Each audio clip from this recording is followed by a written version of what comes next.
پھر مال پتہ نہیں بکے نہ بکے، ہے جی، کوئی ہم سے مال خریدے نہ خریدے.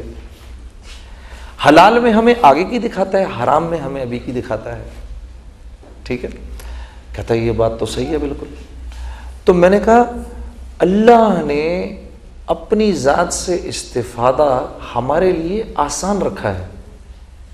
تجارت میں اللہ جل شانہ نے برکت رکھی ہے، سود میں اللہ جل شانہ نے بے برکتی رکھی ہے. کہتا لیکن مجھے تو نظر آتا ہے جب جنید بھائی مجھے 120 روپے ملتے، میں نے 100 روپے بینک میں رکھے، مجھے 120 روپے مل گئے، یہ تو میرے تو پیسے بڑھ گئے. میں نے کہا ہاں پیسے تو بڑھ گئے، آنکھ تو یہی دکھا رہی ہے کہ پیسے بڑھ گئے، لیکن اللہ تیری میری ضرورتیں 140 روپے کی کر دے گا. کہ لیکن آپ کہہ رہے ہیں کہ صدقہ دو مال بڑھے گا. میں نے کہا ہاں اللہ کے رسول نے قسم کھائی ہے اس بات پر. کہ لیکن مجھے تو نظر آ رہا ہے میرے پیسے کم ہو گئے. میں نے کہا اللہ تو 20 روپے دے گا نا، تیرے پاس بچیں گے 80، لیکن اللہ ضرورتیں 60 روپے کی کر دیں گے. یہ شکلیں تو محتاج ہیں اللہ کی، اسی بات کو تو ماننے کو دل نہیں کرتا. تو اللہ کیا بتا رہے ہیں، تم اگر ان شکلوں کو دیکھ کر چلو گے، اپنی تجارت کو دیکھ کر چلو گے، اپنے مال کو دیکھ کر چلو گے، اپنی وزارت اور حکومت کو دیکھ کر چلو گے، تو دین پہ نہیں چل سکتے. پھر دین پہ نہیں چل سکتے. دین پر تو وہ چل سکتا ہے جو ان تجارتوں، ان وزارتوں، ان حکومتوں کے بارے میں دل میں یہ ارادہ رکھے کہ یہ ساری کی ساری چیزیں مجھے پالنے میں اللہ کے امر کی محتاج ہیں. یہ آسانی سے نہیں ہوتا، یہ چیز آسانی سے نہیں ہوتی. اس کے لیے تو موت تک نفس اور شیطان سے جھگڑا ہے.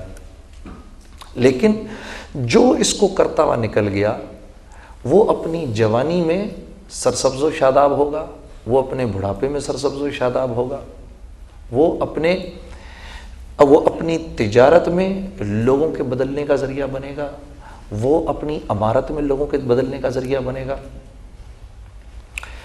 اب یہاں جتنے لوگ بیٹھے ہیں سب یہ کہہ رہے ہیں یار ہم ایک ایسے معاشرے میں رہنا چاہتے ہیں جو معاشرہ ایک سرسبز و شاداب معاشرہ ہو، اس میں سچ ہو، اس میں جھوٹ نہ ہو، اس میں لوگ ایک دوسرے کی عزت کریں، اس میں لوگ آپس میں محبت سے رہیں، اس میں حلال کمائی ہو، اس میں عورتیں پردے میں ہوں، اس میں فلاں فلاں فلاں فلاں. کون نہیں چاہتا؟ سب چاہتے ہیں جی، ہیں جی، سب چاہتے ہیں، بالکل سب چاہتے ہیں. استاد یہ چاہتے ہیں کہ طلباء ان کی عزت کریں، کون استاد یہ نہیں چاہتا؟ طلباء یہ چاہتے ہیں استاد ان کو صحیح سبق پڑھائیں، ان کی صحیح تربیت کریں، کون طالب علم یہ نہیں چاہتا؟ تو اللہ جل شانہ نے استاد کی مرضی کی ساری چیزوں کو طلباء کا دین بنا دیا، اور طلباء کی مرضی کی ساری چیزوں کو استاد کا دین بنا دیا. یہ دین ہے، اتنا آسان ہے.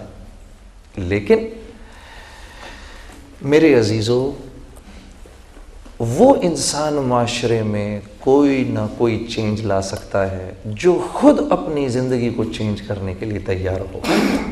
یہ اللہ کا فارمولہ ہے جو بات سمجھ میں نہیں آتی.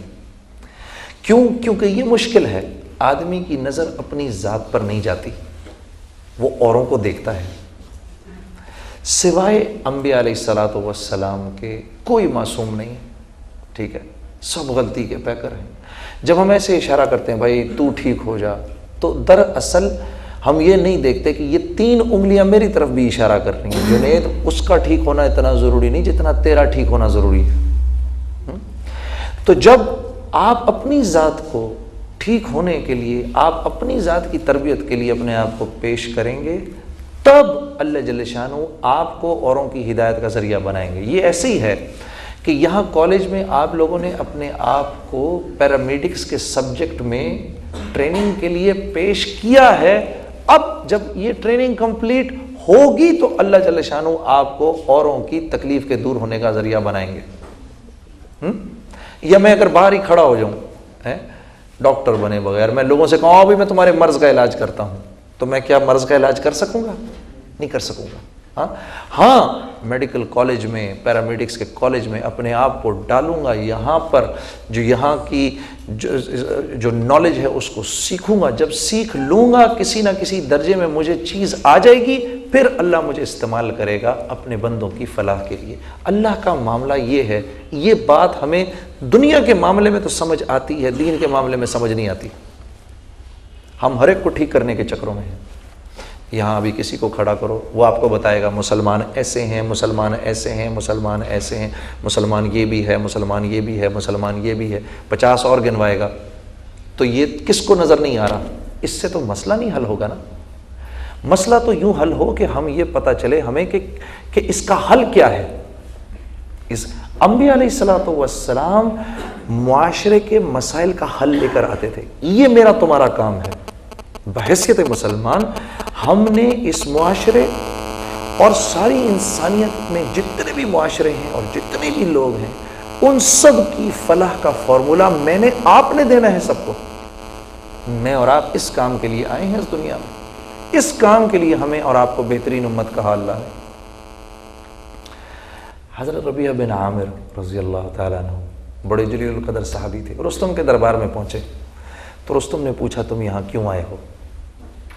انہوں نے کہا ہم آئے نہیں، ہم تو بھیجے گئے ہیں. کنتم خیر امت اخرجت للناس. اس کا مطلب بیان کر دیا ان کو کہ تم بہترین امت ہو کیونکہ تم ساری انسانیت کی طرف بھیجے گئے ہو. تو رستم نے پوچھا کہ تمہیں کس نے بھیجا ہے؟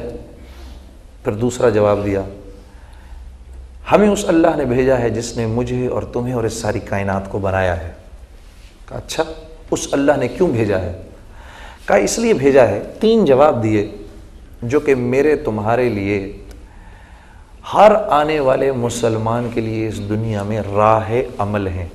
کیا 3 جواب دیے؟ پہلا جواب، اس اللہ نے ہمیں اس لیے بھیجا ہے تاکہ ہم لوگوں کو انسانوں کی غلامی سے نکال کر ایک اللہ کی بندگی میں کھڑا کر سکیں. اللہ نے ہم کو اس لیے بھیجا ہے تاکہ ہم لوگوں کو دنیا کی مشکلات سے نکال کر اسلام کی وسعتوں میں داخل کر سکیں، تاکہ ہم لوگوں کو ظالموں کی بے اعتدالیوں سے نکال کر اسلام کے عدل میں کھڑا کر سکیں. ہم اس لیے بھیجے گئے ہیں. یہ 3 کام ہیں ہمارے. یہ ہمارے اس دنیا میں آنے کا مقصد ہے. یہ مقصد ڈاکٹر کے آنے کا بھی ہے، انجینئر کے آنے کا بھی ہے، پرنسپل کے آنے کا بھی ہے، اسٹوڈنٹ کے آنے کا بھی ہے، ٹیچر کے آنے کا بھی ہے، تاجر کے آنے کا بھی ہے، یہ بادشاہ کے آنے کا بھی ہے. لا الہ ہے کیا؟ سب سے پہلے تو میری اپنی ذات کی نفی ہے، میرے اپنے نفس کی نفی ہے. وہ مجھ سے ہوتی نہیں کیونکہ اپنے آپ کو میں پرفیکٹ سمجھتا ہوں. ایک ہمارے بزرگ تھے، ان سے کسی نے پوچھا بھائی لا الہ کا مطلب کیا ہے؟ لا الہ الا اللہ کا مطلب کیا ہے؟ انہوں نے کہا لا الہ الا اللہ کا مطلب ہے اے اللہ، میں میری من چاہی نہیں پہ نہیں چلوں گا، رب چاہی پہ چلوں گا. من چاہی پر نہیں چلوں گا، رب چاہی پر چلوں گا. اب یہ کیسے کروں میں؟ یہ تو مانتا ہی نہیں دل اس بات کو. مجھ سے بڑا تو افلاطون ہے ہی کوئی نہیں. میں کیسے اپنی منمانی چھوڑ کر کے جنید جمشید کے بتانے پر چلوں، یا مولوی طارق جمیل کے بتانے پہ چلوں، یا فلانے کے بتانے پہ چلوں، یا فلانے کے بتانے پہ چلوں؟ میں تو خود سب سے بڑا افلاطون ہوں. اس چیز نے شیطان کو مروا دیا. جب اللہ نے کہا نا سجدہ کرو آدم کو، تو اس نے کہا یہ مٹی کا بنا ہوا کل کا بچہ، میں اس کو سجدہ کروں؟ میں آگ کا بنا ہوا. سجدے کے لیے 100 سال فرشتے حضرت آدم کے سامنے پڑے رہے سجدے میں. 100 سال. یہ 100 سال تک منہ پھیر کے کھڑا رہا، میں نہیں کروں گا. اللہ نے موقع دیا، ابھی بھی کر لو، ابھی بھی کر لو، ابھی بھی کر لو، ابھی بھی کر لو. 100 سال کا موقع دیا. پھر پوچھا، ایک دم باہر نہیں نکالا، پھر پوچھا تو نے کیوں نہیں سجدہ کیا؟ اس وقت ہی کہہ دیتا یا اللہ غلطی ہو گئی. تو اللہ کو دلیل دی اس نے، جیسے ہم آج دلیل دیتے ہیں. جنید صاحب 1 منٹ، آپ کے یہ کہاں سے یہ بات، یہ کیسے، یہ اس کی کیا دلیل ہے اس بات کی؟ مسلمان آج اللہ کے حکموں پر دلائل مانگتا ہے. دلیل دے مجھے آپ. اس نے اپنے علم سے ایک چیز کو مرتب کیا. اس کے علم کا اور میرے علم کا کیا مقابلہ؟ یہ ایسے ہی ہے جیسے میں اپنے 1.5 سال کے یا 1 سال کے بچے کو، وہ آگ میں ہاتھ ڈالنا چاہ رہا ہو، میں اس کو روکوں تو کہے ابا تو مجھے کیوں روکتا ہے؟ پہلے دلیل دے مجھے اس بات کی کہ تو مجھے کیوں روک رہا ہے تو اس آگ میں ہاتھ ڈالنے سے. ہاں، تو میں اس کو دلیل دوں گا یا ایک اس کو چپت رسید کروں گا؟ تو اس بچے کی اور میری عقل میں تو کچھ موازنہ ہو سکتا ہے، بندے اور رب کی علم میں اور عقل میں کیا موازنہ ہو سکتا ہے؟ اللہ نے جب عقل کو پیدا